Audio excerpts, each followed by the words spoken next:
All right, hey everyone. So let us begin. This is 2.1, the key. So we have March, May, July. So that'd be March, April, May, June, July, August, September. So it looks like September is the next, which is making the pattern.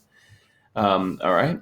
Then we got 1/3, 2/4, 3/5. So it looks like the numerators go up by 1 and the denominators also go up by 1. So 4/6. All right, looks like we got sort of vertical 1, horizontal 2, vertical 3, horizontal 4 balls, right? So 1, 2, 3, 4, something along those lines, but maybe better looking. Complete the conjecture. The product of two even numbers is blank. Well, we should probably come up with some examples. So I'd think, all right, well, 2 and 4, and let's do 10 and 12, right? And then we can do one more. I don't know, 5, 6, and 8, right? So the product, we're multiplying them, 8, 120, 48. So that's even. Looks like we can come up and say that's even, right? The rule, we said we weren't going to do that one, if I recall. That's weird that it's going along. There we go.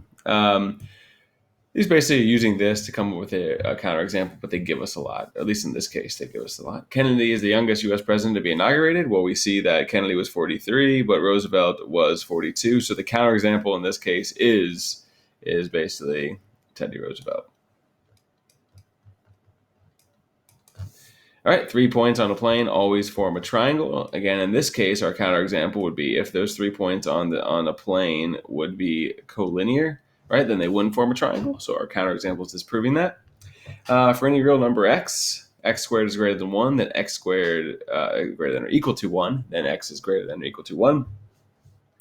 Again, the thing to try when you're trying to disprove something, we try a negative, try 0, try 1, try a positive number, and also try fractions, right? So in this case, it's the fractions that do it. Because if I pick something like 1/2 as x, right, well, then we can just sort of say, all right, well, that's going to be, 1/2 squared. Oh, I lied. This one is not that one. That should be an eraser. That wouldn't work for this case. That might be one later I'm thinking of, or maybe it's not one I'm thinking of at all. Who knows? In this case, a negative number will do it. So let's try sort of x equals -2, right? So if we do -2 squared, that is, because we have to satisfy this first part, the hypothesis, and then the conclusion should be not true. So in this case, -2, that's 4, it would be greater than or equal to 1, and that is actually true. But then in this part, -2 is not greater than 1, right? So it's true here, but not true there. Okay. So yeah, it would just be like this would be my counterexample. All right, the next item in the pattern, 8 a.m., 11 a.m., 2 p.m. Looks like it goes up by 3 hours. So look like we have 5 p.m. So let's see, 75, 64, 53. Looks like we go down by 11, so 42. Okay. Triangle, square, pentagon. Looks like we're going to get a hexagon or 3 sides, 4 sides, 5 sides. So we draw 6 sides, something like so. And then we said we were going to skip 14. The number of non-overlapping segments formed by n collinear points. Essentially, in this case, again, we're coming up with some examples here. Like if I have, 2 non-overlap, or let's see, 2 points make 1 segment, right? And then 3 points would make 2 overlapping segments, and then 4 would make 3 overlapping segments. So in this case, my n was 2, 3, and 4, and my overlapping segments were 1, 2, and 3. So in other words, what we can do is using n, it's always going to be 1 fewer than what n is. So I can just say n minus 1 as my example there. 1 minus y is greater than 0. Then 0 is going to be between 0 and 1, essentially. So 1 minus, let's try -2 for y. So y equals -2. Oops, -2. -2, we'll say. Okay. So 1 minus a -2 should be greater than 0. So 1 plus 2 essentially is 3. 3 is greater than 0, but -2 is not between 0 and 1. Okay. So that would work. Any negative number would really work.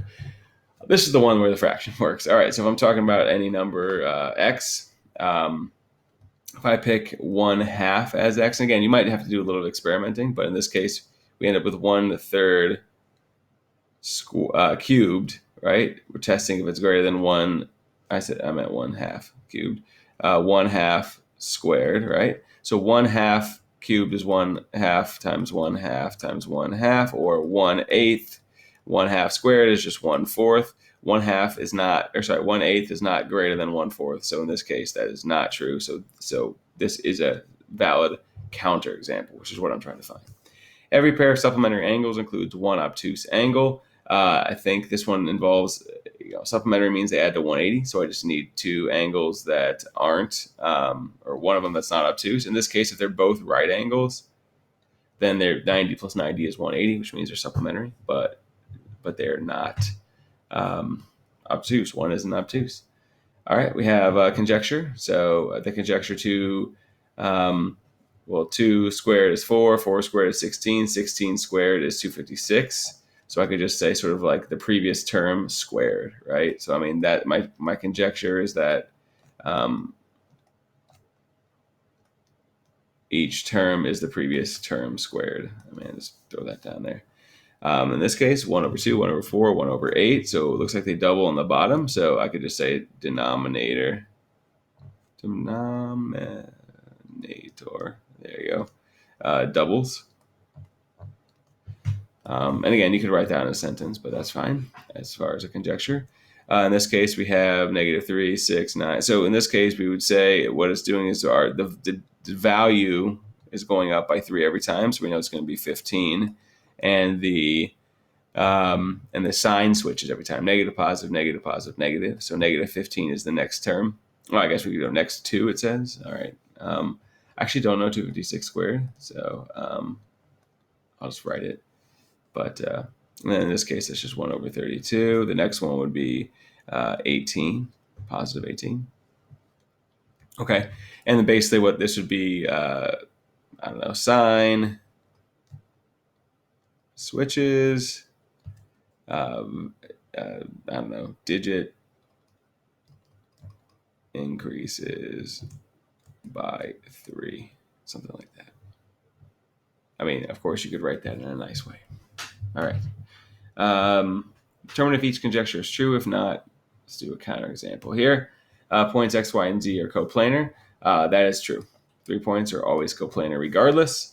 If n is an integer, then -n is positive. Not necessarily. If n was like -2, right? Then -2 would just be positive 2, right? But if n, how about if n was just 2? There we go. Then -n is positive. Well, it would be the other way around. So my example would be any positive number, really, in this case. -n is positive. That is an easy one because I try to make it more complex. N equals 2 works. In a triangle with one right angle, 2 of the sides are congruent. In a triangle with one right angle, 2 of the sides are congruent. No, not necessarily. Here we go. We have a right triangle. These 2 sides are not congruent, and the hypotenuse is obviously longer than all of them. So I just marked them all as separate, so they don't have to be. It does see if BD bisects angle ABC. BD. Then the measure of angle ABD is the measure of angle CBD. That is going to be true, sort of by definition there. Might get this all done in the time. If not, we'll stop. Which of the following conjectures is false? If x is odd, then x plus 1 is even. Sounds good. The sum of next one would have to be, right? The sum of 2 odd numbers is even. Yeah, 3 plus 3 is 6. That's good. Difference between 2 even numbers is positive. I think we actually did this one kind of in a way because, where is it? Because if x is positive, then negative x is negative. X is positive. No, that's actually true. Sorry. So I think it's C. Eraser. I'm running out of time here. I'll fill this in. I'm not going to do a whole video for these remaining 2 questions, but I will fill them in on the key, and so we can do it. All right. Thanks a lot. See you next time.